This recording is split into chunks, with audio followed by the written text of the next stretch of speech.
All right. That's wonderful. Testing 1, 2, 3. You're listening to Squatch Talks Podcast. Real stories and real encounters told by real researchers. Sit back, relax, and enjoy the show. Hey, welcome back to Squatch Talks Podcast.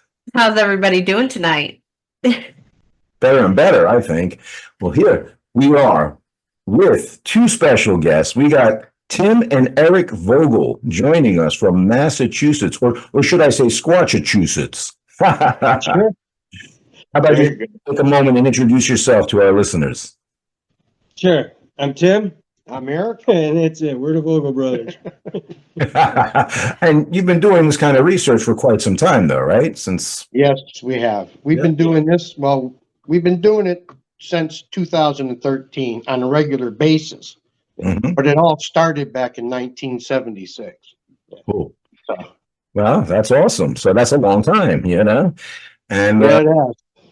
and you've had quite a lot of interesting events happen, occur over those time periods. So Sure. we're excited to have you. This is really the whole premise of our show. We like to have real researchers telling real stories and encounters. So I just wanted to start off though tonight. Of course, I always like to get business out of the way right off the bat because of short attention spans from people these days, right, Heather? So of course we have Heather joining us, my lovely co-host. But we want to thank the guys at the Yeti Lair, Tyrell and Eli, for helping us out and making the Squatch Talks podcast bar with the fine cedar shavings in there, exfoliates. And of course, our friends at the Black Rifle Coffee Company. I'm drinking a triple shot vanilla caramel espresso, so we're not going to need this light ring pretty soon, that's for sure. But hey, I just wanted to get that out of the way. And of course, our main sponsor, Healthy too. Shameful self-promotion, but hey, we're allowed to sponsor ourselves, right? Yeah. So, but anyway, we're happy to have some special guests joining us, and they got some stories to tell. But I just wanted to start off. I went to my mailbox today, and guess what was in there? The new edition of the Bigfoot Times from Daniel Perez. And it's pretty cool. It has some things about Florida tracks. I haven't read it yet. I literally just opened it. But I opened it up, and it has, book notes. He mentioned certain books, okay, which I find interesting. Heather loves books, don't you? Yeah, that's my passion. That's our number one thing next to Bigfooting with me, of course. Yeah. But I just put together 3 bookshelves for her today. Okay. So now she's got plenty of room for her books. All right. Thank you. But my books welcome there, apparently. No. I got my own books. But she picked me up a book at Barnes and Noble, and it's called The Secret History of Bigfoot by John O'Connor. Right. And I'm looking through it at the store, and I was like, wait a minute. Entering Squatchachusettes, I know Squatchachusettes, right? So I figured I'd pick it up.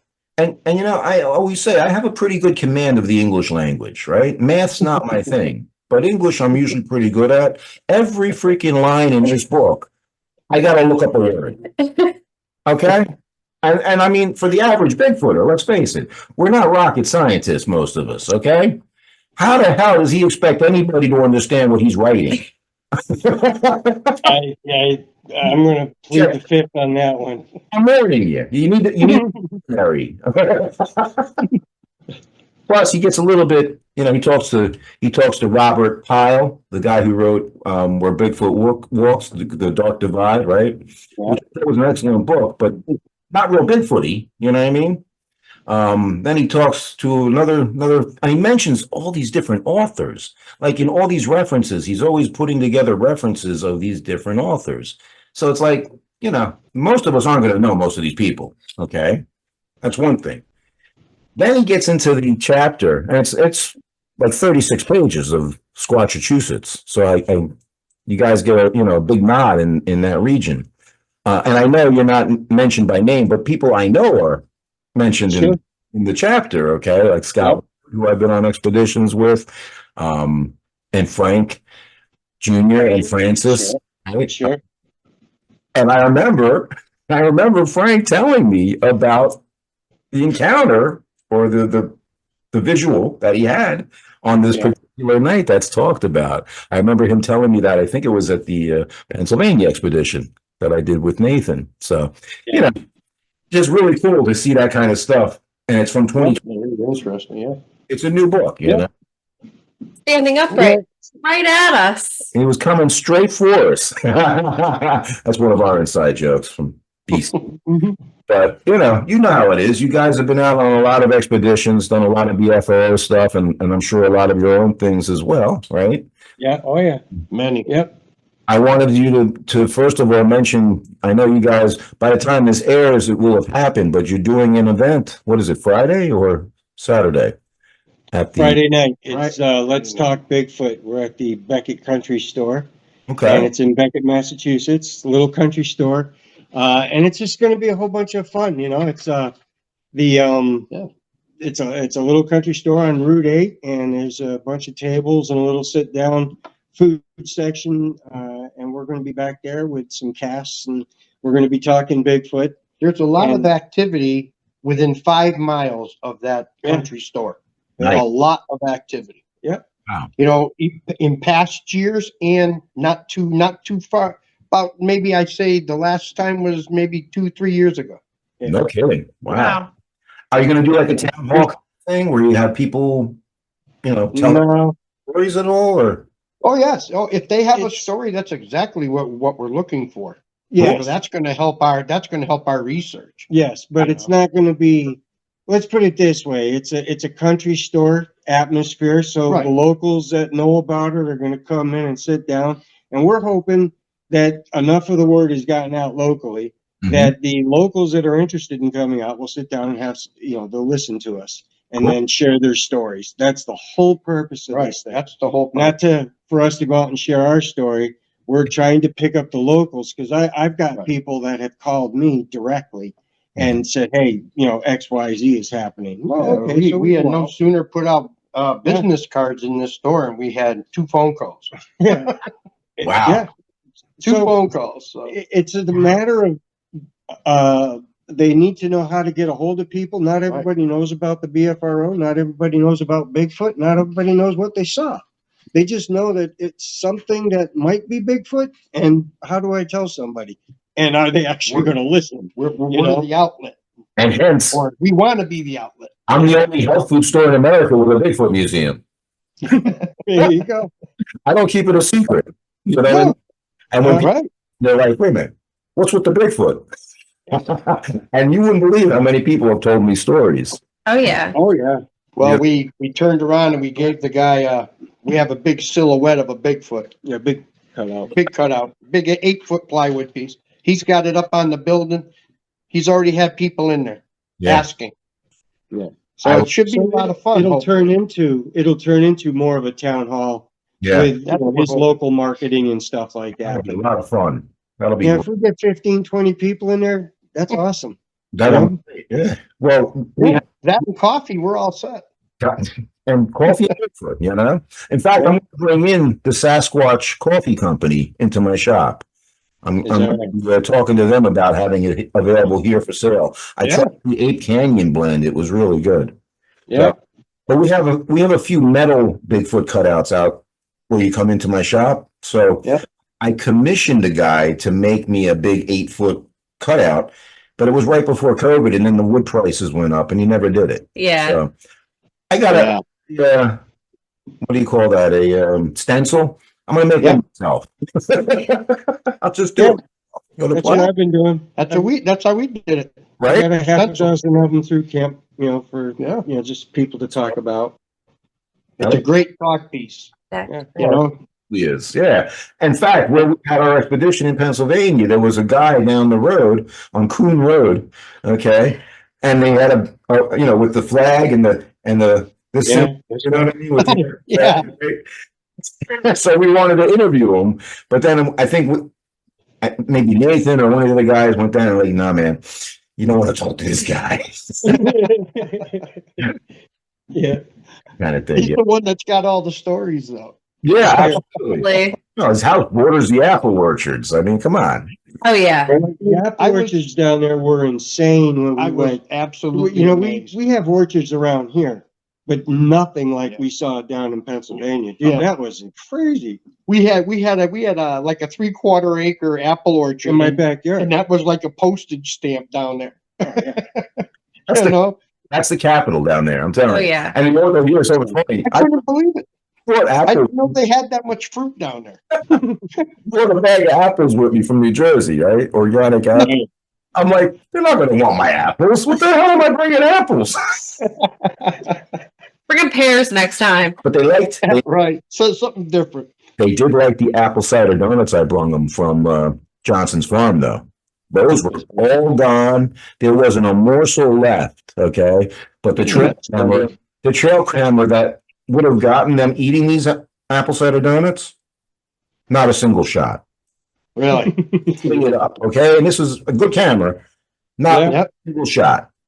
Curse of squat, you know, the squat curse again. So, Yeah, I hear you. ugh.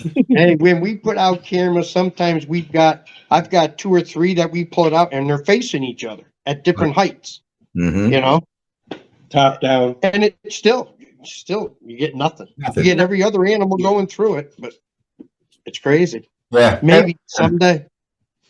you know, you guys, I'm sure you know, we think that they might have the ability to see the IR or they can sense that there's something different in their neck of the Yep. woods. I'm not so strong that they're going to pick up on a camera necessarily at night if they're walking back from, foraging or whatever. Right. I mean, honestly, that's kind of tough, but who knows, right? We don't know for Yeah. sure. Well, we've been talking about it and we've been This Trying to topic, use it. exactly. the exact topic that you're talking about. Yeah. You ever hear of the material Hex, the company Hex? It's a hunting clothing. I don't think so. Clothing. HECS? I don't think so. Well, they make hunting clothing. And turkey hunters love it because when you put this on, it holds back the The scent? electrodes from your body. Oh, no kidding. It's like wearing a Faraday cage. Right. Wow. It's a carbon fiber woven suit. You put it on and it reduces your electrical output. So Right. if you run an ohms meter over, your palm, you're putting out, +1 or 2, whatever you're reading. But there's electrical output from just Blocks blinking. Muscle movement. It's all electrical output. Yeah. And they see this input or this output in various different ways. And in one particular way, the turkeys are very sensitive to this movement. It's almost insane how sensitive and cautious they are. Yeah. And that's because they can see this in a different infrared spectrum of some sort.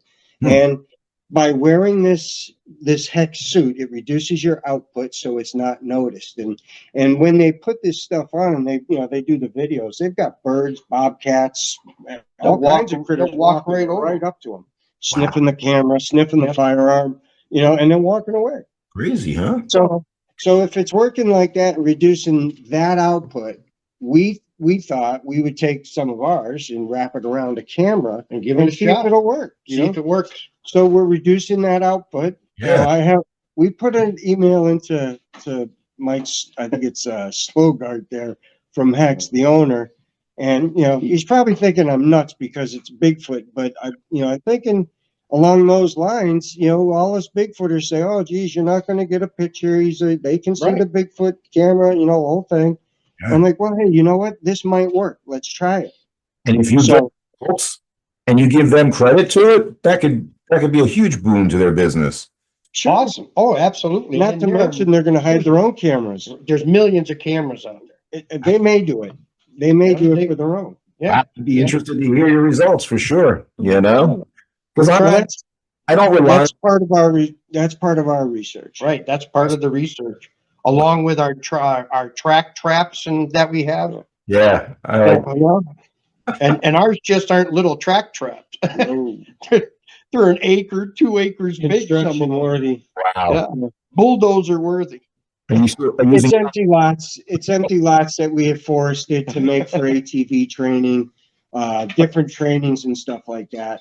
By now it's mud. So when you get anything to walk through it, it's right there.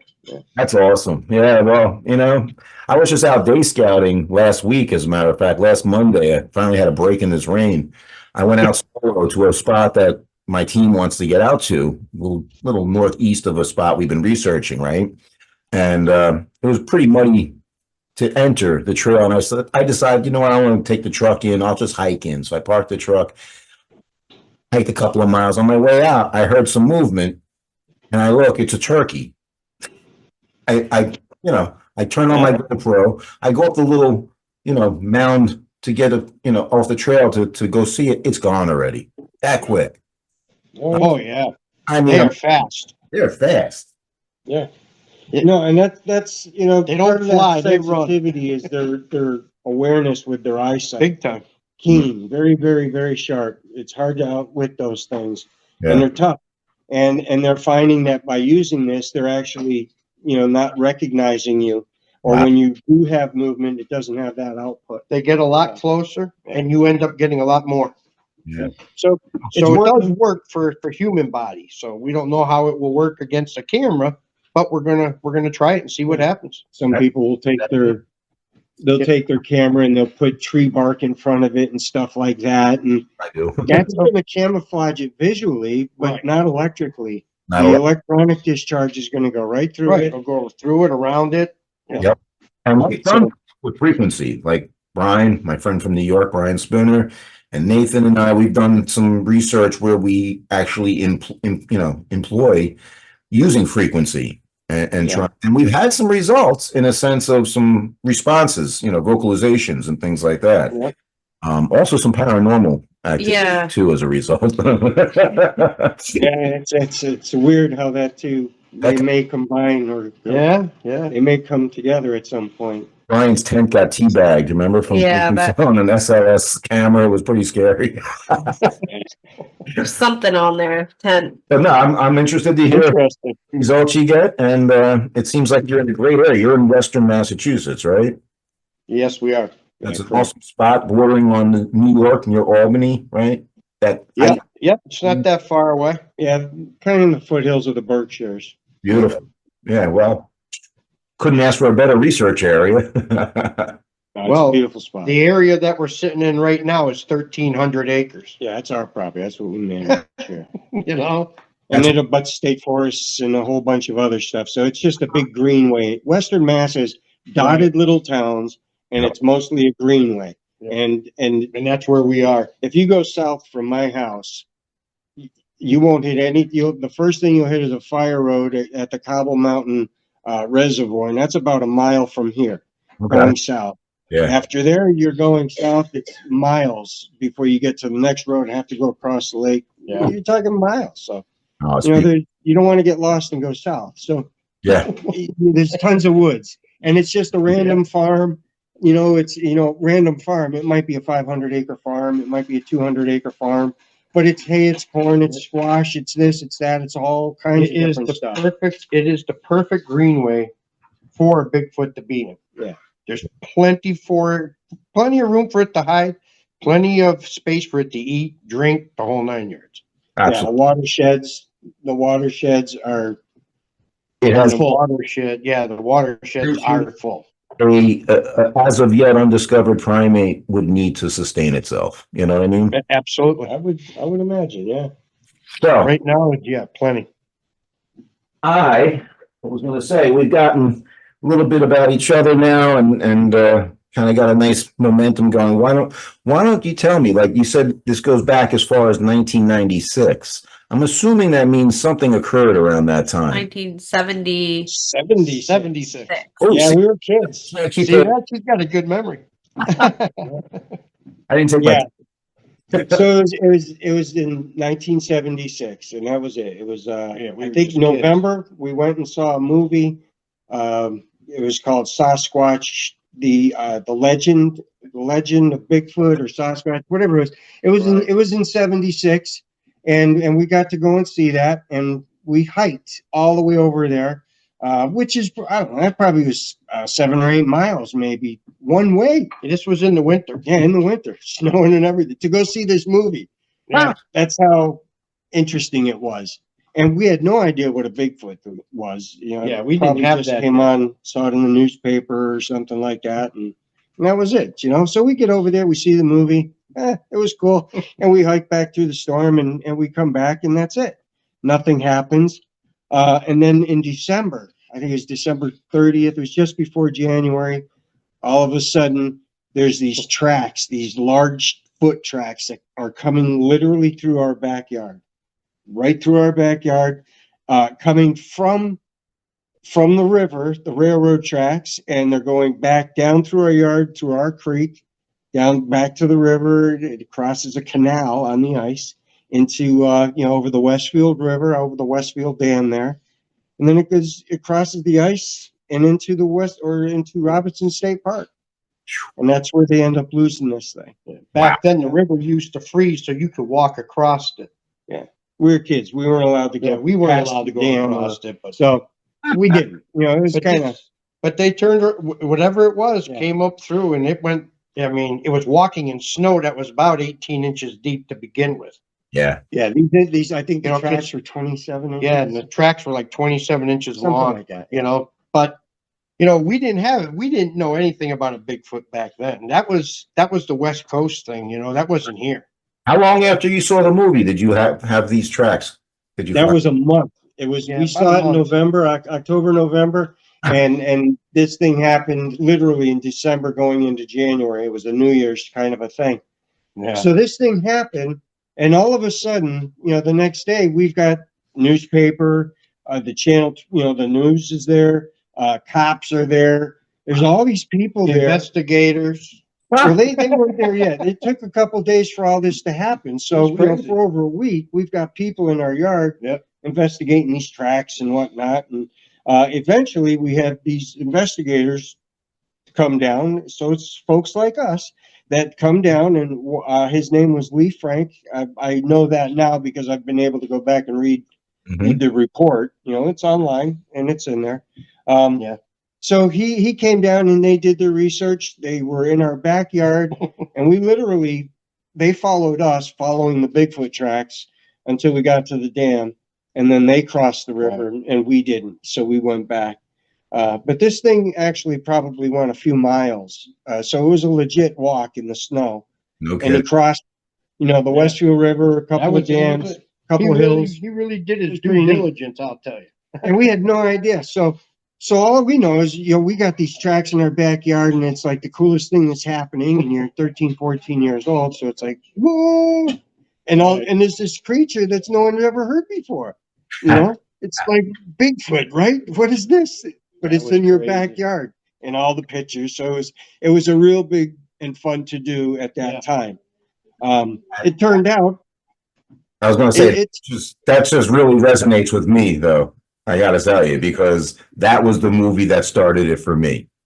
there you go. Sasquatch, the Legend of Bigfoot. And it took a month before I could actually sleep because I was so freaked out thinking Bigfoot was going to reach its arm through my window and grab me. Okay. Right. Well, within a month, this thing was in my backyard, Yes. walking through my backyard. So, and that was our reality. That was the reality. All these people, the news, Crazy. the It was cameras. wild. So it was legit as far as we were concerned. Turned out it was a hoax. It turned out to be a hoax. And this kid turned himself in. He says, "Hey, I was messing with the local kids. It was a prank that went too far, and I didn't know how to stop it after, it was on the news and the cops were looking, and he was just praying he didn't get caught." And I think they ended up giving him the It plywood was tracks pretty and stuff. interesting. Yeah. Because he was trying to do it for the kids in the neighborhood. Right. But it got out of hand because somebody else was Yeah. there looking at the same movie we were, and all of a sudden, oh man, it's a big one. And the poor kid didn't know what to do. Oh, So man. it was a real big to do. So normally people start out with an actual Bigfoot thing going on. We started out with a hoax Yeah.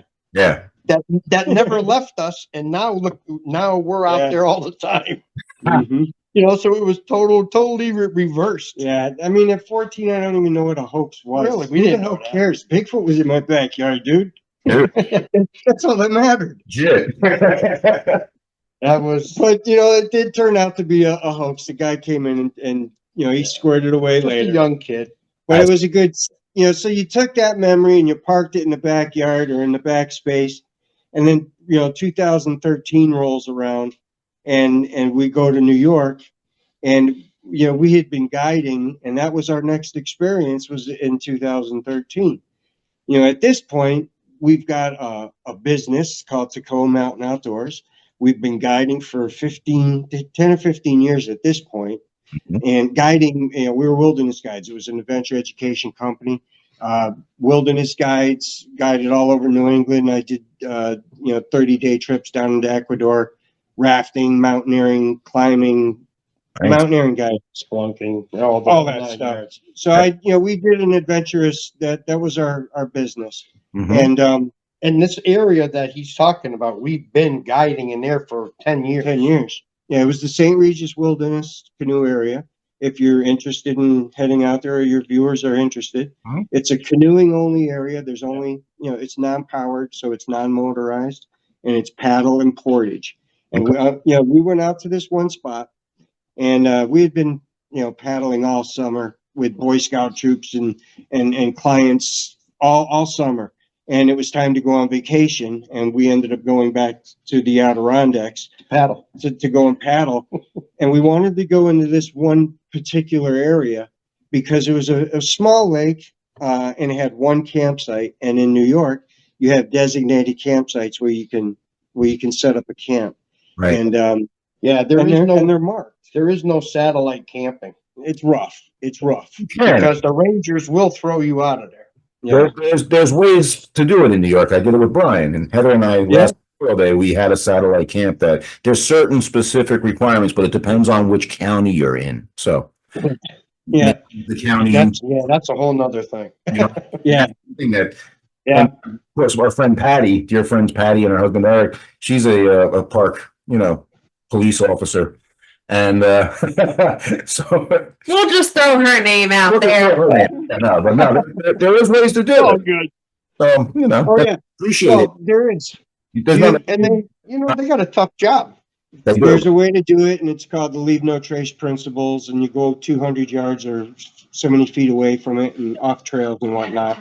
So you can certainly do it. I'm sorry. Yeah, it's, Some spot though, you're saying, and you know, New York's tough about that. So yeah, they are. So these are designated spots, and in New York, in this area, it's a boreal forest. It's a really thick, dense, wooded area. It's not a place that you just randomly go bushwhacking through if you're not on a trail, because it's very dense. It's very thick. It's a heavy spruce. I call it like the pit bull pine. It's like, you know, above tree line where you get in that really small, thick pine. right. That stage before you get into, you know, you go into no more trees, Yeah. and it goes into the You can't alpine see 10 zone, feet in. you know. So it's a really thick forest, and so that's where we're at. So I don't believe we're being pranked, being the one campsite or anything like that. There's no Yeah, and trails out there. We did it when school was back in. True. Mhm. Summer was over, so we specifically did that so we would be alone. You know, Mhm. we didn't want to run into anybody. And Yeah. So we went at least we midweek. thought that's what we were doing. Midweek, and it would, Yeah. you know, so there wasn't anybody up there. There was no one at the trailhead, and anybody out there's No. at the trailhead with the car to put in. So anyways, so we get It's out too there, we're far. paddling, and we get to our spot. We go to set up our camp, and we set it up, and we're going to have dinner now.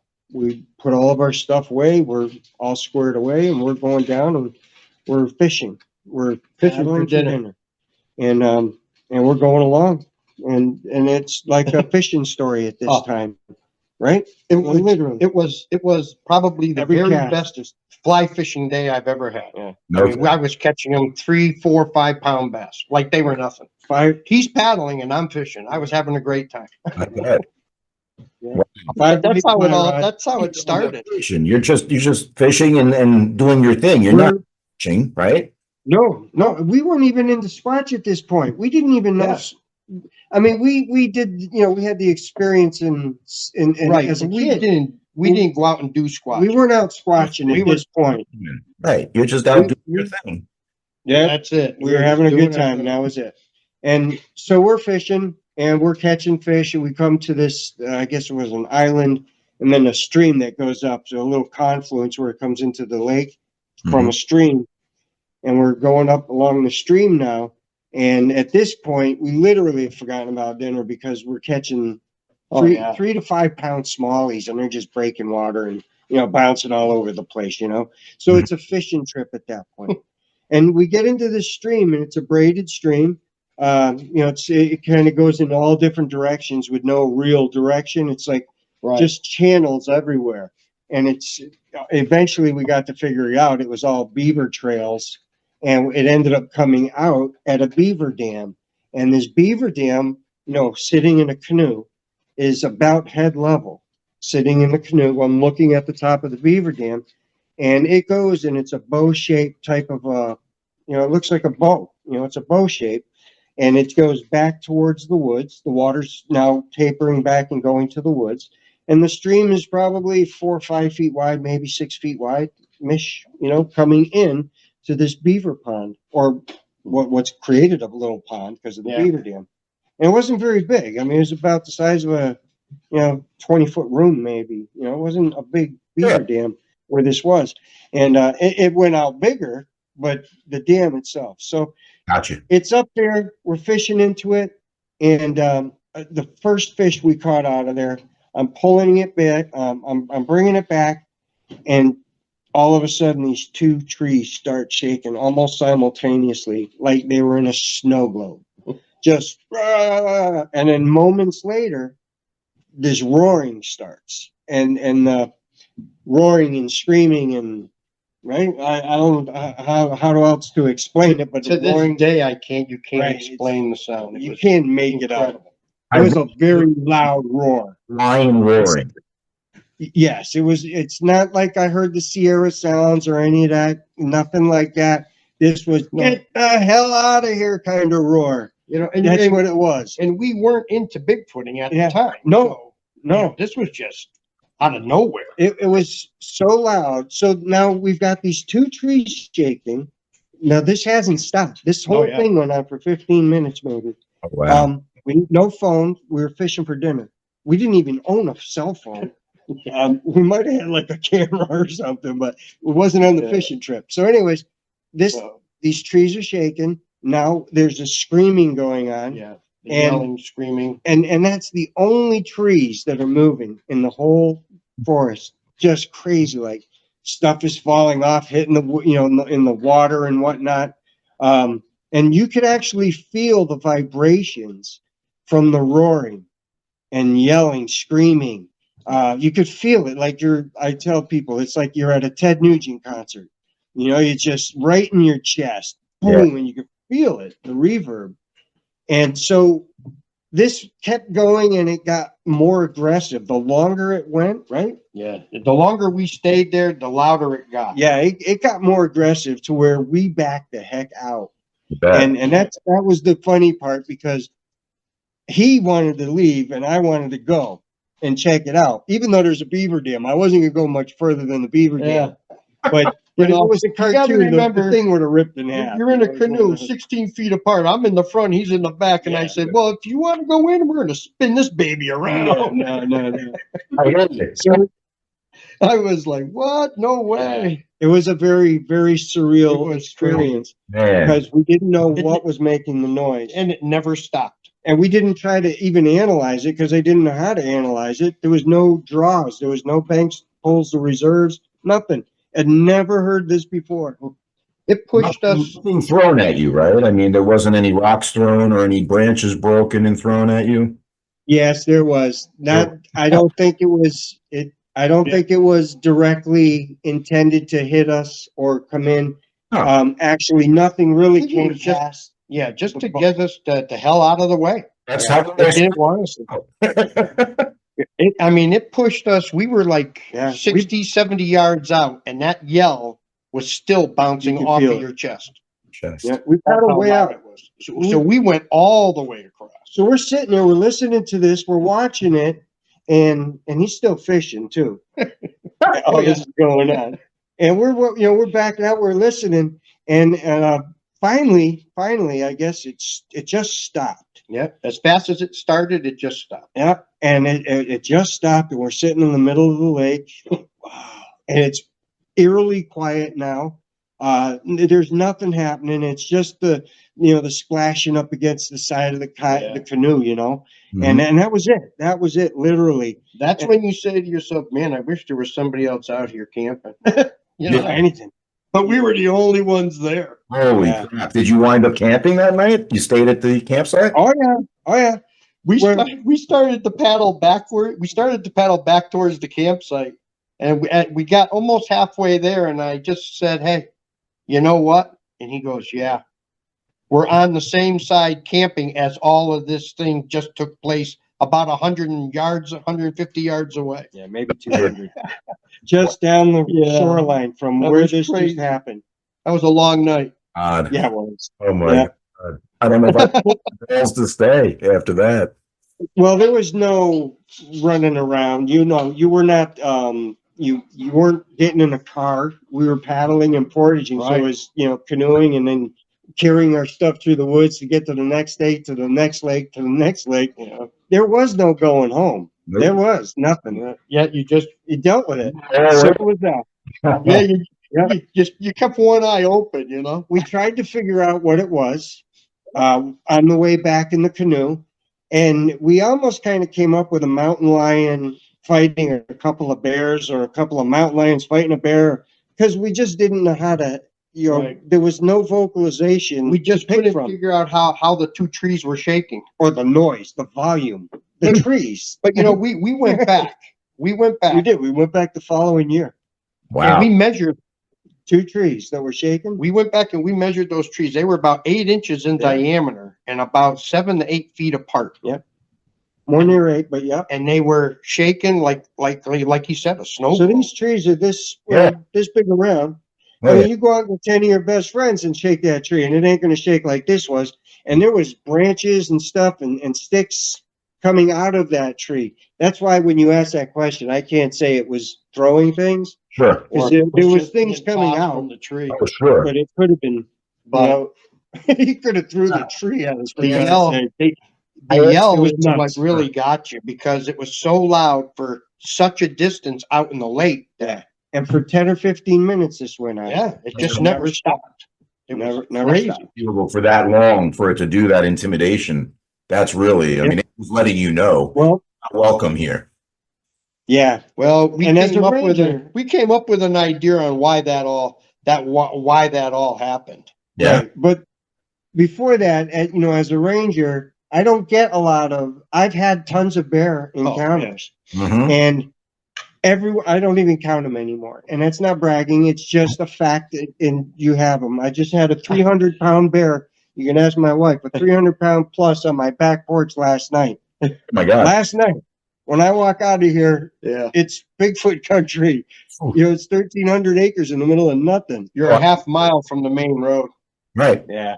That's- So, So what did your philosophy, tell me, what was the, you said you were going to say that. oh, we came up with the reason why we Yeah. think it happened. Yeah, the noises that we heard, a bear would just generally Huff run off. and Yeah, run. they puff and they Yeah. run. They Yeah. don't yell, scream, and nothing at this volume that we were hearing Right. that would reverberate off of you. So that was just, it wasn't. So we kind of figured out it wasn't a bear or a mountain lion, that kind of stuff. Once we talked to some people and heard basically almost kind of the same story or the same situations or whatever the noises, we kind of figured that since it was a great fishing day, they could have been on the other side of that dam. And if you've ever seen the hands of the cast of a Bigfoot, they're enormous. They're like a first baseman glove, There's They're some huge. big mitts. So they could have been fishing in that pond when we backed in and he cast over and he caught that fish. That's when all hell broke loose. As soon as he caught that fish, Yeah. and they must have been like, "Hey, wait a minute, You're taking my grub. right?" And if you have one or two of them in there with those big old mitts and they're using that to scoop them into a corner and toss them out, that's dinner. And like, And here we are pulling out the fish. And Yeah. like you Now you said, gotta remember, great day. So you were reeling them in, and they're thinking, "Hey, this is coming out of my table here." But not knowing what was going on at the time, as you might now, right? You could have Right. offered them a couple of fish. Had you, I you know what I could mean? have. Had you Yeah. known, you could have been like, Yes. Bigfoot, right? And you know, I would have done that. Knowing Well, I now. tell you what, it didn't sound like it wanted to talk with me at all. It was told me clearly, undefinitively, get the hell out. That's what it said. Yeah, And it didn't need to speak my language. I knew completely what I needed to do. It was that clear. It was that clear. so that really got us into Bigfoot. Yeah, so like you said, Monday morning quarterbacking, we were there fishing, the opportunity for them to be there fishing. For the same reason that we were there, Yeah. they figured nobody was going to be there. right. Plus, this beaver that's dam what they created a trap. It's a natural fish trap. Yeah, So, like you said, you got these two Bigfoot. We stayed two Bigfoot because the trees were Enormous. almost 8 feet apart. anything between them, right? No, there was nothing in between. It was a big stretch Two between the two trees. Right.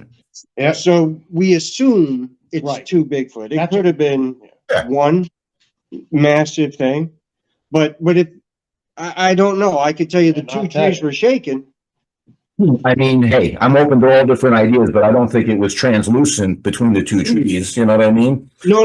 We didn't see it. No. See it. So obviously there was some, Yeah. Right. And those things, when we went back the following year, I mean, we had a bushwhack through just Yep. to get to those two trees. right. Yeah. It was- Because there's another pond way in the back. But I mean, I mean, nobody hoaxing you. Let's put it that way. Yeah. Yeah. I tell you that's what we think happened. We think we interrupted them fishing. Yeah, and they just finally got done with it. They tolerated us right up through the braided stream. They were enjoying us. Hey, look at these nitwits out here. Woo, hey, just stay out there. We're good. Yeah, as long as we were out here catching fish, it didn't bother them. Yeah. But boy, the minute that we went into that dam, They didn't like it. that was it. So after you had this experience, is that when you dove into like looking up reports online and checking things out? Is that what really spurred it for Got you? into Facebook, actually. I didn't have anything to do with any of that stuff. I really didn't know about Facebook. Finally Yeah. got into Facebook. And Mhm. all of a sudden, I'm reading stories that were, not Similar. exactly like ours, but some of the things that had happened over the years was very similar. Yep. And so we started putting two and two together, and we came up with, holy crap, this was probably a Bigfoot experience. We didn't see it, but I can tell you what didn't do that. And I can't even. The list would be extensive on what didn't do it.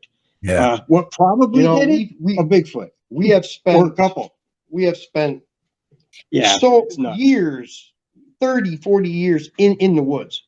Just with our business. Just with the business. My wife used to say, you're always in the woods. You're gone almost 160 days a year. So Program we've been doing this for 10 years Yeah. at this point. in this same place, so we knew what was going on. And then all of a sudden that happened. What, 10, 11 years now? 11. 11. We just celebrated 11 years as being, Yeah. together, 2 years married, of course, but almost 3, right? But yeah, she's been doing it with me since 2013. She go. usually said, "Hey, can I come over and watch Finding Bigfoot with you?" And I was like, "Yeah, I don't know. I know your parents." She knows she'd be on Finding Bigfoot with me, right? There you go. Right. Well, that's an awesome way to get into it. Let me tell you. I just did the That was. search for Bigfoot, and I was shocked when I found the BFRO's database with sightings here in New Jersey. I was like shocked. So that's what kind of got me into it, and then I went on my first expedition in 2008.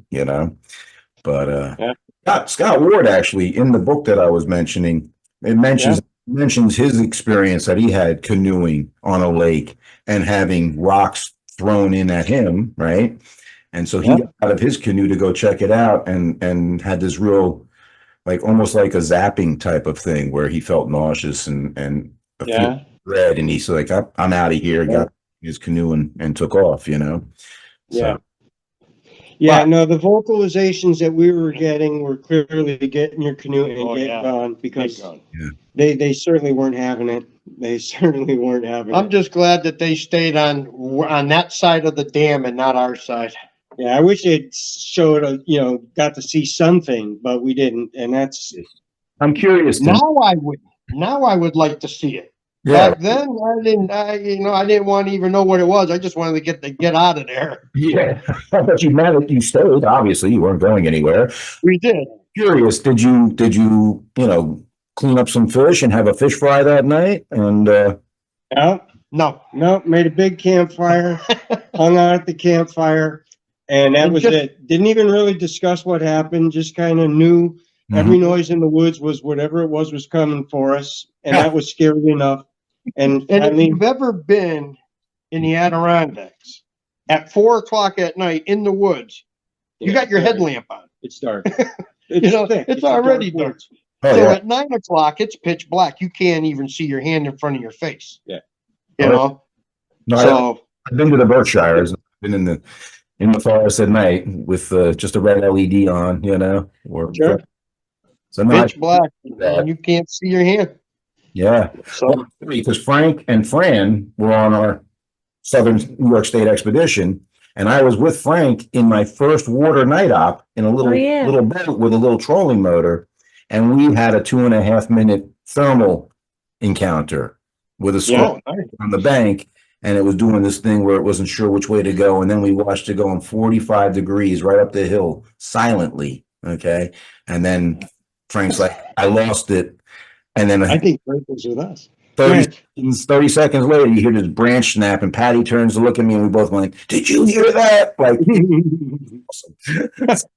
but yeah, that's wild. that's cool stuff. And that was in the Berkshires, but in the southern region, Yep. That's wild. Yeah, we had a very similar experience to that. Pretty much. We called it the pacing Bigfoot because it didn't know which way to go, sort of. Mhm. We caught it off guard. It was But there were 12 of us. stimulated or something. We were on an expedition. There were 12 of us. Was that 2016? 18, I think 18. it was. And it was in the Berkshires, Yeah, it's October Mountain in State October Forest. Mountain. That's one of our primary research areas. You mentioned that to me. I was going to get to that. Yeah, I would love to hear that one if you don't mind sharing. Sure. Go ahead. We were having an expedition. There was about 12 of us. It was a misty rain, and we went up to October Mountain. We parked, we get out, we're all going down the dirt road. We get to this dam, and there's a picnic table, and there's plenty of room. So there's about 6 of them standing along the lake, or along the shoreline, and they've got 2 or 3 fleers that they're using. Yep. And while they're using it, we were there for about, I don't know, 8 to 10 minutes. And then somebody had said, "Hey, I see something here." So now everybody, the 3 guys that have these flares, they're all looking at this image. And this image it's going back and forth. And we see it go 20, 30 yards up, turn around and come back. And feet. And they're looking at this thing and they're saying, "Do you see this?" And all of a sudden somebody says, "Hey, did you turn around? Did anybody take a picture of this thing?" All the flares got camera record, this, that, and the other thing. But they were so into just watching it, no one thought to push the record button, but they did. A couple of seconds of yuck. At the same time, one of our buddies, Chuck, turns around and says, "Hey guys, do you smell something?" Yeah. And you had this Wafting smell. of musk. First time I've ever smelt anything while I was out there. And this was definite. You could smell it. There were about 4 or 5 people that were beyond me that were sitting on the picnic table. They got a whiff of it too. And they said, "Wow, what is that? Well, what's that smell?" But at this time, while they finally get about 6 to 10 seconds of video, this thing was walking back and forth. It would walk up a little further and then would come back. then it would walk up a little further and come back. And on the last time that it walked to the left, it stepped down and it was gone. A couple of minutes later, or a couple of seconds later, in the woods, there's a pine tree, and this ball of light shows up at the top of this pine tree, halfway up. It's like a light blue ball, but the light is inside, not outside. Wow. It's not You can Radiating, see this blue you ball. can see it in. but it's not radiating. Exactly. It's not emitting light. And it was just sitting there halfway up in this tree. And then it went up a little higher. I don't know, about 100 feet in the air maybe. And it started to go to the right. And as Over the it's treetops. going to the right, it just go, and we're all watching this thing. And it's going to the right. And next thing you know, it just goes, gone. Wow. Gone. So we not only have this image on the FLIR, but we all just sat there and watched this light come out of nowhere. Right after this stepped off of whatever it was walking, when it just stepped and gone. Gone. And then it was there.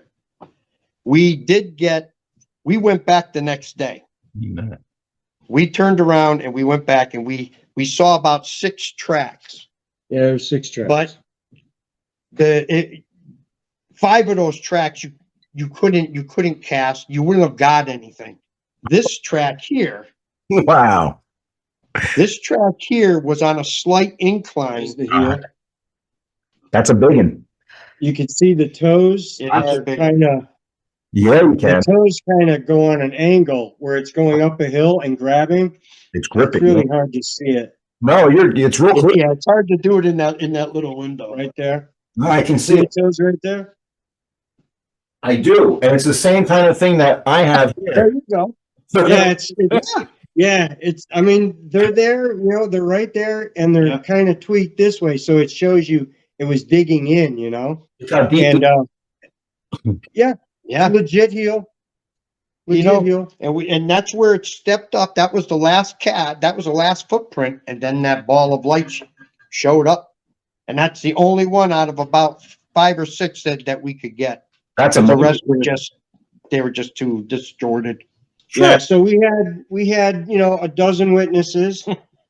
We had FLIRs. We had a couple seconds of video. It was raining, so it was all digital. It was 100 yards away, so it came out like crap. So the video is nil. Yeah, the FLIRs only go 100 yards. My rangefinder would only go 100 yards. Yeah, it's one of the TK scouts. So unfortunately, that's Bigfooting, Oh, absolutely. We've But been, we all saw it, we're all looking through the FLIRs, watching this thing. We're like, wow, this is crazy. The smell. Yeah, the FLIR we were using on the lake that night was an old fireman's unit, an MSA, which has we have the screen we can watch, but no recording capability. You know what I mean? Unless you're recording with a camera or your phone, the screen, which we all left up shore because I didn't want to take a chance on us drowning and getting our equipment all wet. Right? So the good FLIR was on shore. Right.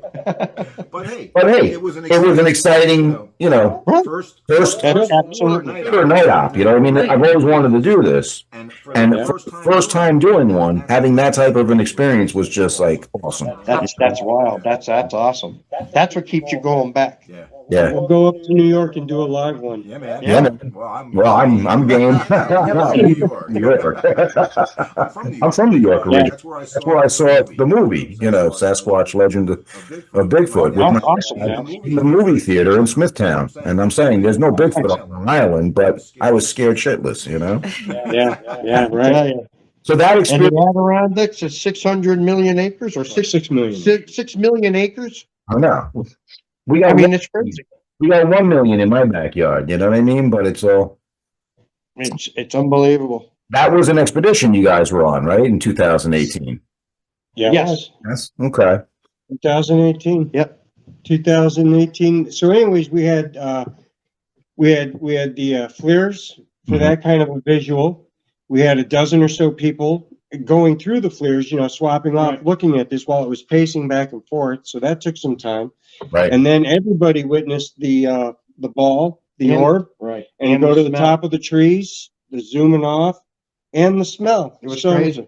we had all those three things in one pond, in a place, you do these expeditions, as you know, with people that are paying to try to have an experience.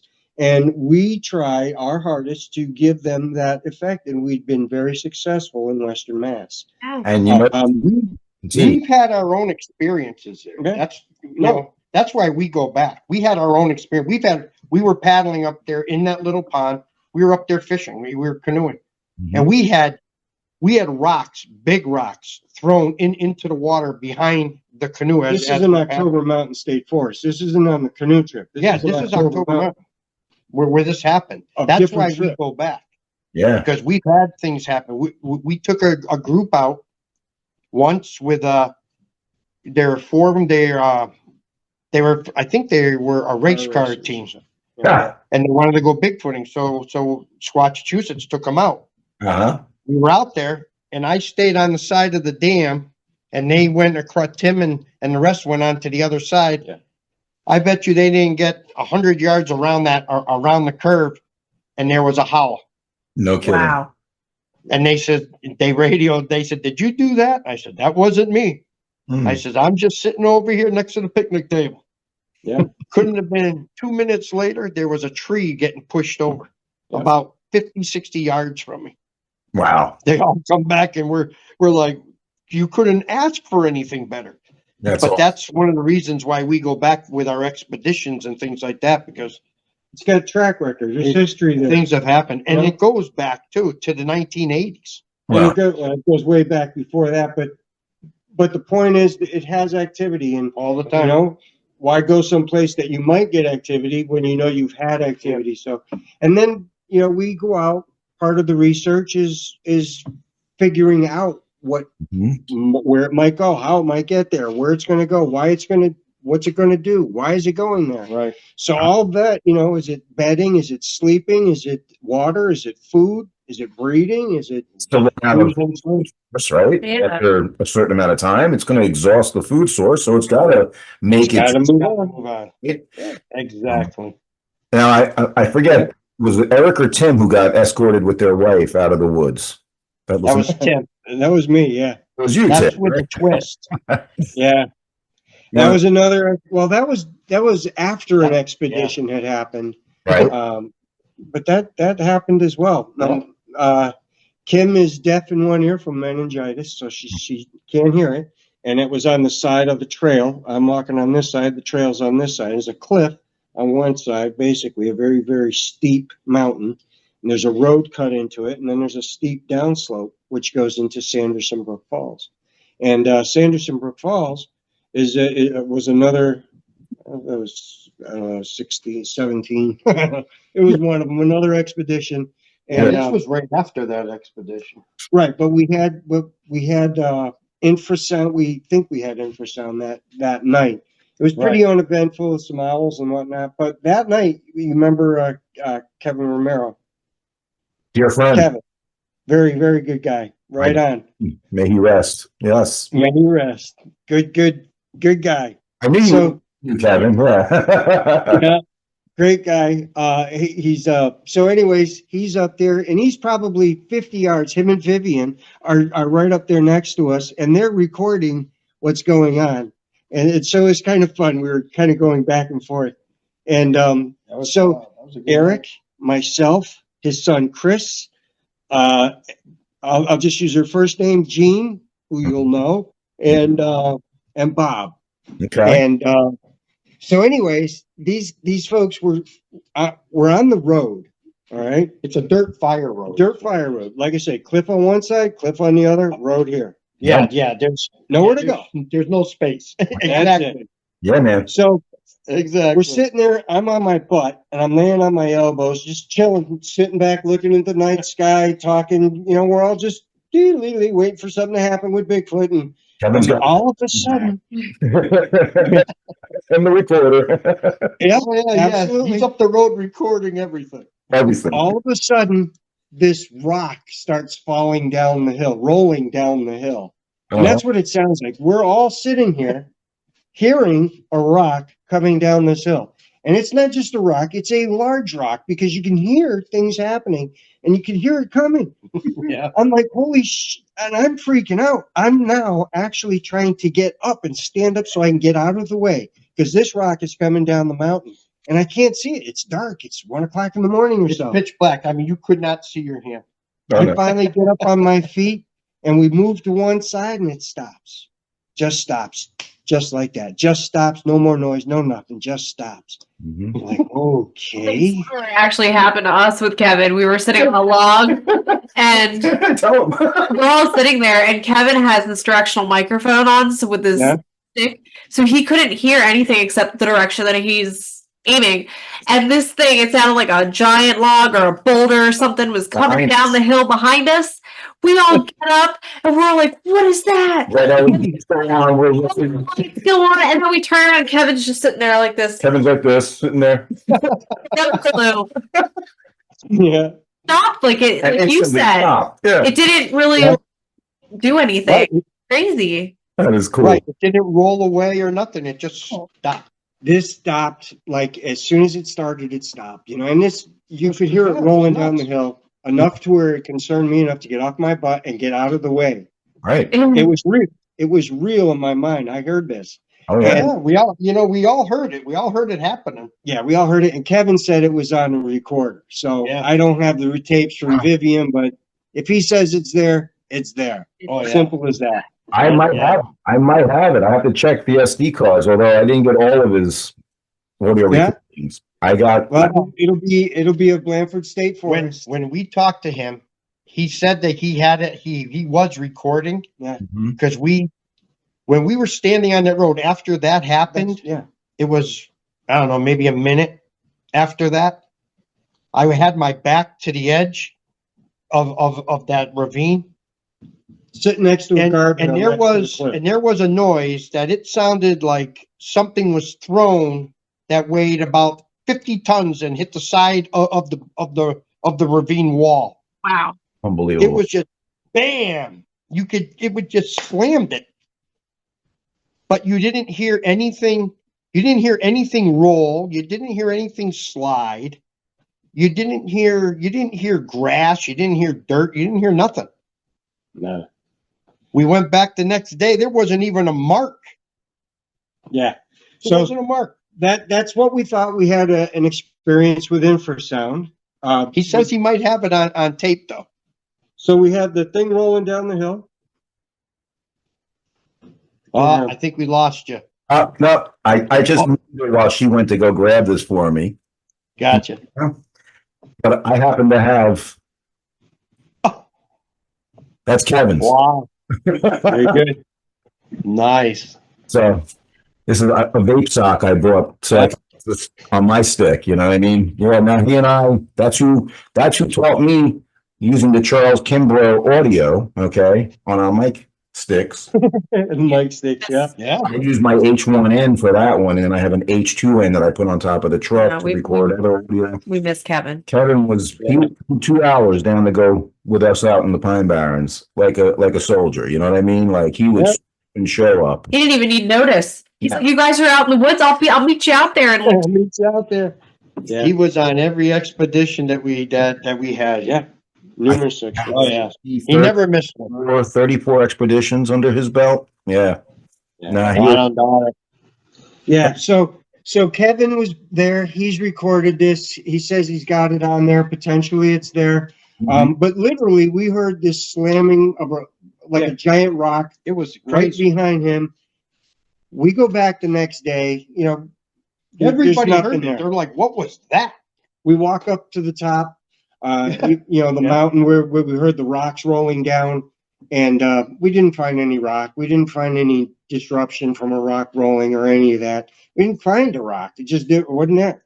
Yeah. We looked for a tree that broke and rolled. We looked for any excuse that would make the noise we heard, and we couldn't find it. It just simply didn't. It wasn't there. Yeah. The rock what sounded like a rock that impacted the wall right behind him, the dirt wall. There was no impression. Nothing. There was no rock tumbling down. There was nothing. Not a leaf was moved. Nothing. But the sound was there. It was incredible. The impact that sound had. You were ducking and Yeah, moving. you ducked. You thought somebody actually threw a huge rock at you. Right. Yeah. Yeah.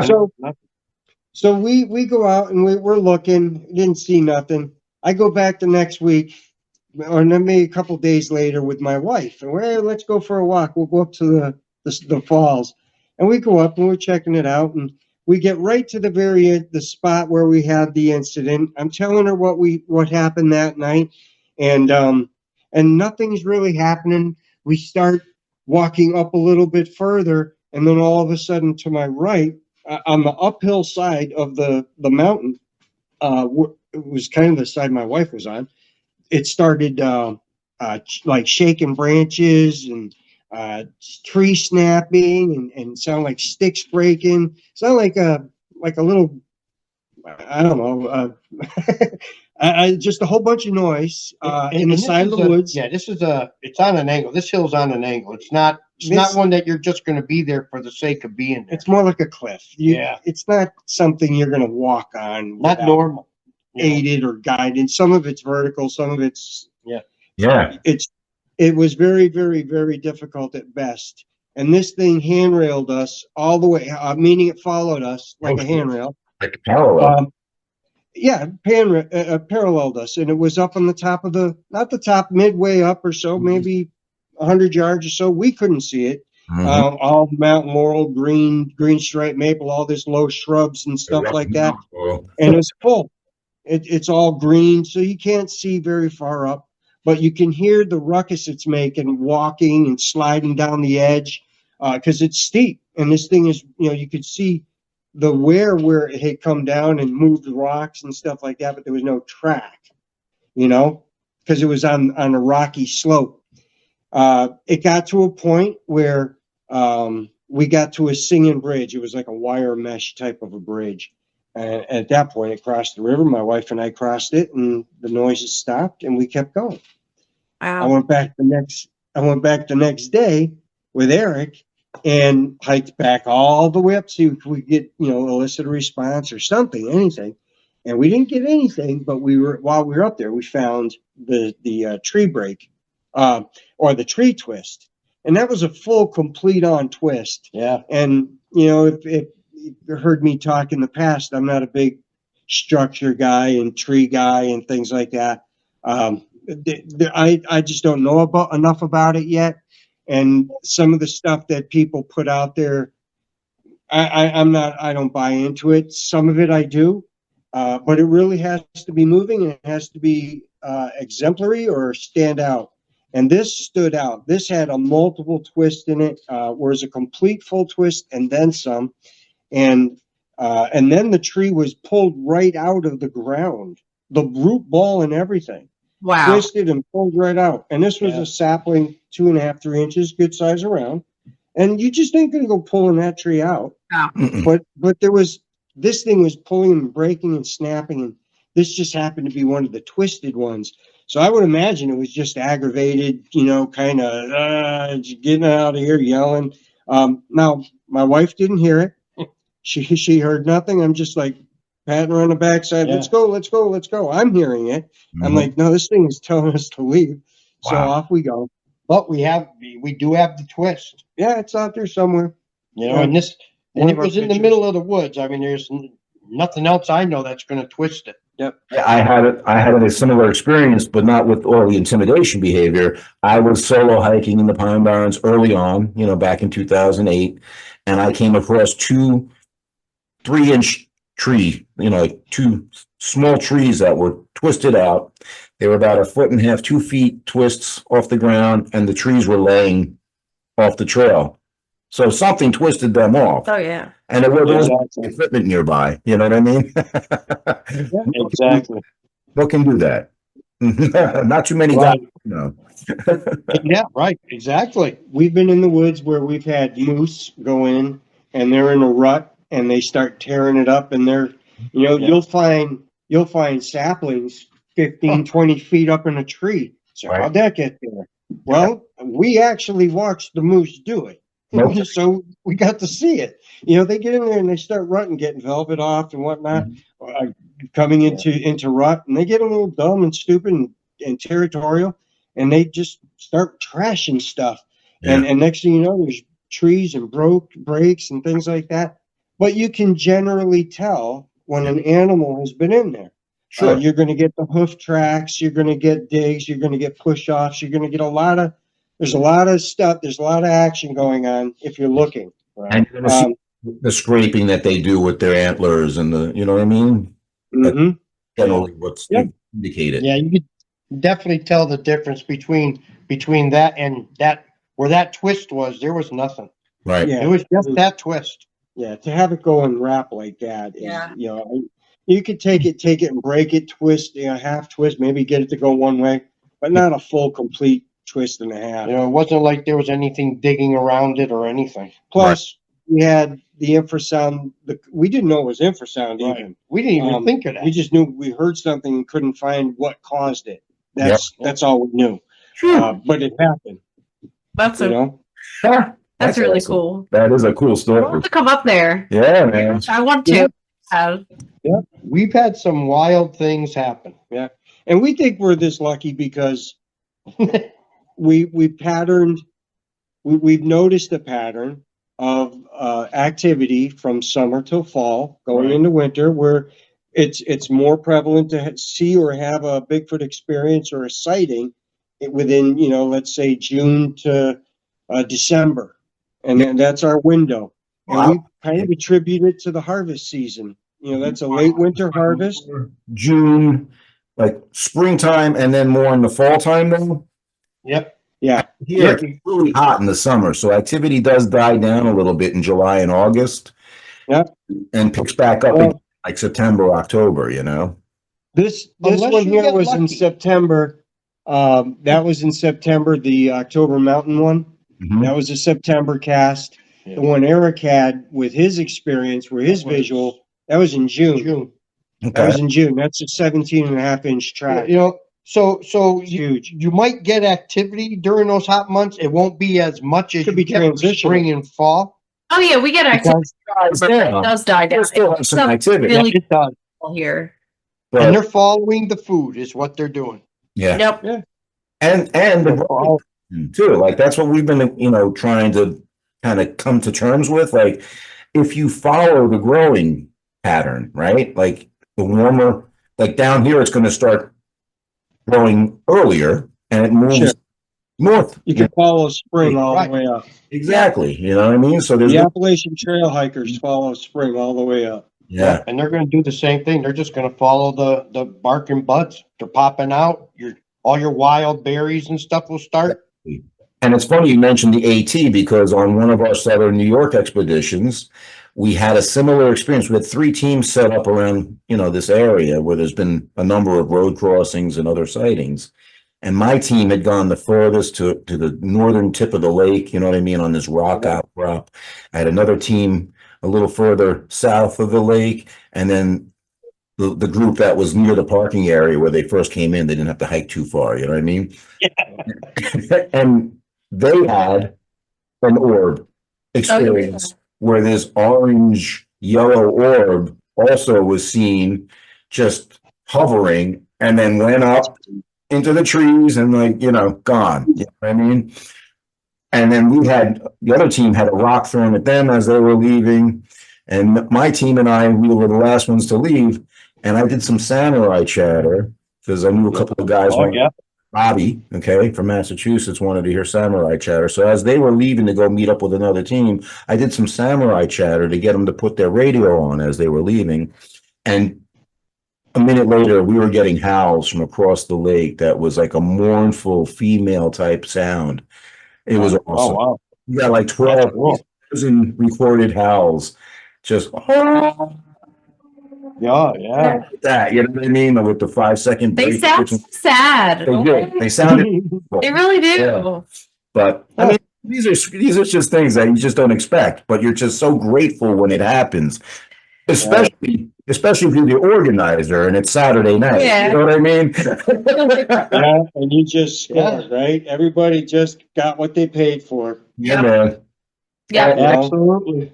And Scott, And that means a lot. That means a lot. And that's why we try so hard to, get you to the spot where we think you're gonna have that moment. And We, knock on wood, We're very we fortunate. have had some very good outcomes Yeah. with every time we've gone out. yeah, We've been it's just lucky. yeah. Being Well, in the right place, right time. right place at the right time. Exactly. You know, and That's where the boots on the ground and the investigations all worked out. that's Yeah, it. because you're not going to get the data, the information, the visual, and anything without going out and actually doing it. You don't get No, you can't sit on the couch and go, yeah, oh yeah, Well, yeah. that's it. you do it. Oh, you have a microphone. By going to, these little places like this. That's And right. these people come out and talk. They say, hey, there's some wacko like me. We'll go talk to them. And when we do this, those people, like I said, about 5 mile radius, they have had so many things happen around them. We know that there's people out there that have seen it. They're just not talking about it. Yeah. So we're hoping that this is gonna Jog their kick it memory. into overdrive and they're gonna let us know. You probably had experiences you haven't reported. Right. Mm-hmm. Yeah, sure. Just haven't done the paperwork. Right. It's like us. We've had had numerous experiences and we just haven't made the actual report. because we're investigators, so we don't fill it. You almost blow it off. Before I even reported my road crossing to the BFRO, before it got on there, you know what I mean? So I've had 2 visual sightings myself, once in British Columbia and once here in New Jersey. So I'm in the camp of I know they exist kind of thing. Exactly. Yes, they do. But, Yes, they do. but I'll tell you what, we've had a lot of good success also, but there's never, and as an organizer, you're always nervous and worried that you're not gonna There's give no the guarantee. customer what they want, but we've been very fortunate, I think so. And, we might not get visuals and things like that, but we always get something. At least audio, vocalizations, recordings, we get rocks thrown, things like that. Track hits. First expedition, we got these track hits that are behind me. You know what I mean? Yeah. And that's awesome. Because you're always getting something. At least something is happening. Right. And having assist the guys, that they're so grateful. Like when my team goes out and we record howls, and it's like the how exciting it is. You know what I mean? Like, yeah. I remember how excited I was on my first expedition in 2008 in Northwest PA, just to record 2 wood knocks. You know what I mean? That was a deal. Well, Yeah. I got my first wood knock. Yeah, you do. She got her first wood knock when the producers from Finding Bigfoot were coming to meet us at one of our research areas. We convinced them to come out with us one night. I was messing around and I did a knock and I got a She got two knocks back. Yeah. and where That's awesome. there was like nothing for miles. I mean, it's just pine barrens. I mean, you got stories for days. You know what I mean? So like, We should have you back on sometime. That would be really cool. you're the exact kind of guest we love having on our program. I don't know. I mean, we've already been talking, it seems like, for a couple of hours. I didn't But- mean to. I said something to him like, "Let's wrap it up" because we were losing batteries. I forgot to plug in my equipment. Battery. I'm like, I left and I got my battery. technical difficulty. That'll make the blooper reel. Yeah. My sinus issues. I apologize for that as well. I'm a little. So Oh, believe me, I feel for you. I can't imagine having that kind of a, I'm like this year round though. I think it's indoor allergies. but you have The definitely. vaping. Yeah, the vaping doesn't help, I'm sure. Yeah. But no, this has been a lot of fun hearing your stories. I didn't want to, did you have anything else you wanted to bring up? I'm going to put the description in our link, of course, or excuse me, I'm going to put the link in the In our description for your, research and investigation, expedition type stuff. And also, I mean, like I said, I might even do a little short to promote the event you're doing on Sure. Friday night, I think it is, right? Awesome. And we could come back. I mean, Oh, we've got some more Like stories. you, We we've got do a whole stories. nother- Do a whole nother segment for you. And we really like to.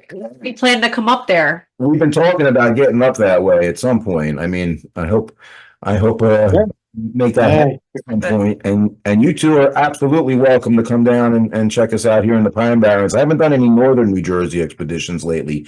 My friend Larry's been doing the northern New Jersey ones, for the BFRO, but I'm talking about doing some Squatch Talks expeditions also. Yeah. Outside, Yeah, come on up. We'll do a live one out in the field. That would be awesome. Well, you had this John Connor join John on his expedition, right? John O'Connor. I had this Frank L. I won't mention his last name, but came out with us one night. He was also wanting to write a Bigfoot book. You know what I mean? Right. And Matt said to me, "Hey, we got this inquiry from this radio station." I said, "No, I don't take radio or media people out on my expeditions. I don't want them disrupting our night. That's not what it's about." Okay. Yeah. But this Frank L., my research friend Art and I and Kevin took him out into the Pine Barrens one night. I ain't going back. Material. The Pine Barrens are very, very interesting. I mean, there's just so much that's unique to the Pine Barrens. The whole Jersey Devil thing. That's a creepy story. Well, hey, we're going to have to put that on the list. We're going to have to come on down. Yeah, the Squatches here are a little standoffish. Yeah, and they're not they're like, hey, forget about it. They come check it. They're like the Sopranos. Hey, they come and check you out. They want to see who's coming into their territory and if you're taking any food sources, you know what I mean? And they're not as big. They'll throw something at you, but then they move on. You know what I mean? Yeah. We had one night on an expedition a couple years ago where there was like 2 or 3, and we were in a bowl setting. So there was a couple of them on top of the bowl and one behind the attendees. I'm a half mile away with my team with Kevin and Vivian and I actually named that location in honor of Kevin. I named it K Pond. That was the last place we squatched together in the Pine Barrens. So cool. Well, that's good. I'm sure he approves. Hey, I'm sure he does, and you know what? He knows now. He's got all the answers. You know what There you go. That's right. Yeah, that's right. In the sky kind of thing, but we miss him. And he's probably like, look at those idiots down there. Look at them. He's up there with a parabolic and some microphones checking out our podcast. Yeah, he's tuned in for sure, Yeah. Oh, yeah, absolutely. I don't know if you've checked out our episodes or not, but we have one that we Garden State Bigfoot with Kevin that we did, and a couple of other episodes where we mentioned, of course, a lot of the antics. But no, we had a lot of good times, and just listening to you tonight, we had a lot of similar experiences and things in common. Yes. You know what I mean? And that's something as researchers that we need to do, is to network with people, not keep these things a secret. You know what I mean? Exactly. Yeah. And we need to share our results so that we can see the correlations and know what to look for also. You know what I mean? Because you are both on the East Coast, right? Yeah.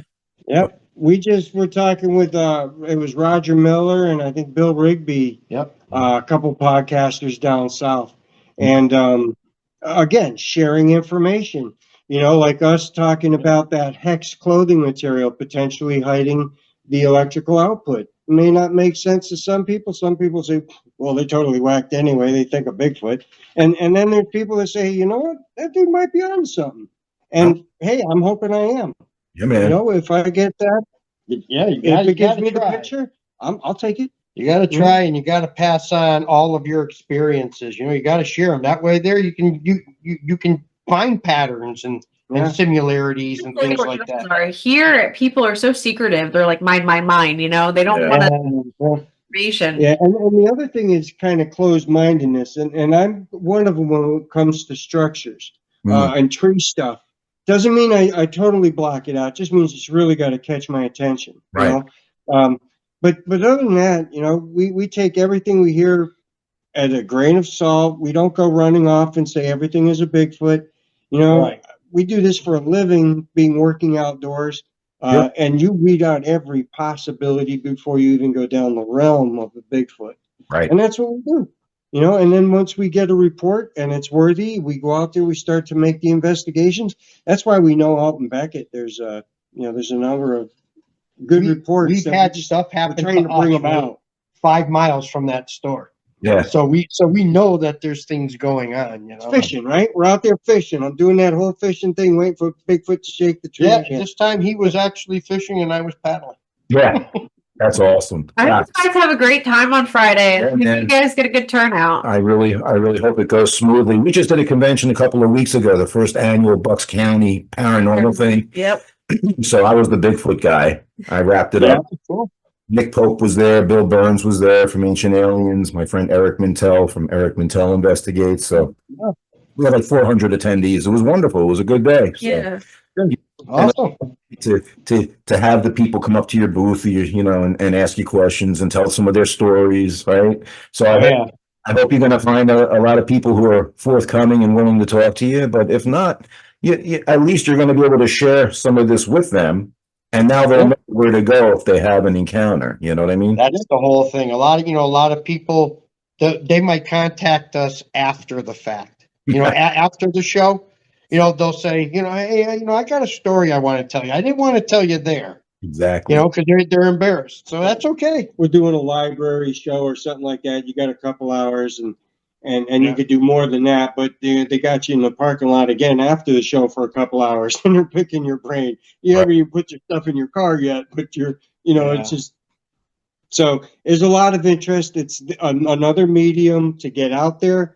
And this was one of them. It's, we go knocking on doors. We're looking for Bigfoot, and if they want to do it, we'll do it. Now, before I let you guys go, tell me the website. How do people get a hold of you? Just go to the Facebook. It's the Vogel Brothers page. You just type in Vogel Brothers, smash the like button, follow us. We do have some fun information coming up. We're going to do some big things. I just got to do some, get my ducks in a row, and we'll let you know. But we got some fun, big things coming up for New Year's. That's what we're doing too. Like I said, we're having fun, right? Yeah. We're getting outdoors, right? That's it. No trace, like Bigfoot, right? Exactly. That's what it's about. Hey, you guys, this was a fun. Awesome. This was a fun interview, I have to tell you. So we just kicked off season 5, and it was an honor and a privilege to have you join us. We're going to have you again. So excellent. Thank you. It was nice being on. See you later. What do we say? Thanks for squatching. Here you go. That's how we usually wrap it up. I was all over the place tonight. I was trying to see myself in the little screen. Why didn't you have that up there? And I wanted to let these guys know, when I had us up in the little screen, that's when I put it to speaker mode, where you see the speakers on the screen, so that you could hit your vape, and I muted it, okay, so that they won't see your vape. Not on my A-game tonight. I'll make sure it's posted on our Facebook. We got Instagram, Twitter, which is now X. That's the 3 platforms I use, okay, and of course YouTube. You know what I mean? But our podcast not only gets visual on YouTube, but it will be listened to on Spotify and all the other platforms. You know what I mean? Oh wow! Yeah. Cool. But enjoy it. I'm not making anything doing this at this point. I'm just having a good time. Having fun. Right? That's it. Bigfoot is a hobby. Keep it fun. We can't unhave the experiences we've had, and that's why we're doing what we're doing. You just can't, we want a better experience. That's what we want. We're looking for a better, more quality, more I want to captured on film. I want to be able to footage. I want to be able to look at it and get more a more defined, definitive image. When I saw mine, it was 40 yards away. Mine was 70, the first time. I saw mine at 40 yards, so I just want to get a clearer look. Right. And that's why we keep going back out. But what's funny? So I used to go when I was younger, like I'm a little lazy at this point. I go to bed earlier than they do. So I usually stay in the tent at night, like on expeditions by myself, which is ballsy. I have to say. By herself. It is pretty ballsy. And yes, it is. And I'll just read my books with my little lantern and I'm content. And then I go to bed. Life is good. I get more action in the tent by myself sometimes. And the last time we were on an expedition, I've shared this on the podcast before, but Nathan, Brian, and Nathan's wife, Terry, were sitting out by the fire, and I was in the tent. They thought I was sleeping, and something growled, like so loud you could feel it, like you guys were saying, but like maybe not as loud as you guys. Right behind our tent. Right behind the tent. And there's a tree back there leading out to the dirt road or whatever. And Wow. all I did was go like this. I looked up from my book and I was like, Yeah. and I go back. Sure. No. She's like, And then it happened again. And then a little time goes by and I went out and I was smoking cigarettes at the time. So I went out to smoke a cigarette. mhm. And I was out there and they all looked at me and they were like, Was that you? was that you? And I was like, you guys heard it too? Like, and they were like, you're not like, you weren't scared? And I just Wow. Unbelievable. That was the year before the one I mentioned, but love it. I yeah, I love recorded I was out recording Howls with my team that night. Crazy. it. Yep. And again, it was one of those occasions, like you mentioned, like a minute into the hike. You know what I mean? We had just stopped to set up a little satellite camp because the guys were getting petered out. I opened up my snack bag, and from the ravine, we hear a howl so loud, and I was like, I didn't have my recorder. Now Jeff Shepard had the recorder on, right? So Right, Jeff. I got my recorder on. Then I turned the second one on, and I was able to record the second and third howls. And you know, they never do them justice. I don't care how good our recorders are. Oh, yeah. Justice. I turned to Jeff, right? I said, Jeff, you had your recorder on, right? He goes, yes, Eric. Because you talk, you always turn my recorder on when I get out of the vehicle. The same night, like the one that I'm talking, Jeff is wild. there's a trail like behind our base camp.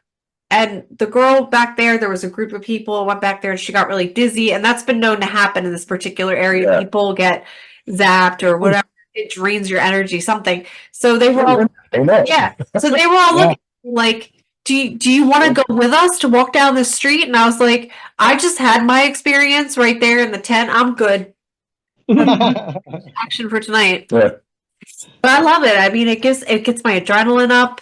You know, I hear things around, whatever it is. One time, our friend Just never know. Rusty Yeah. Mills, right? He's a Roger. Goes by. Roger, Yeah.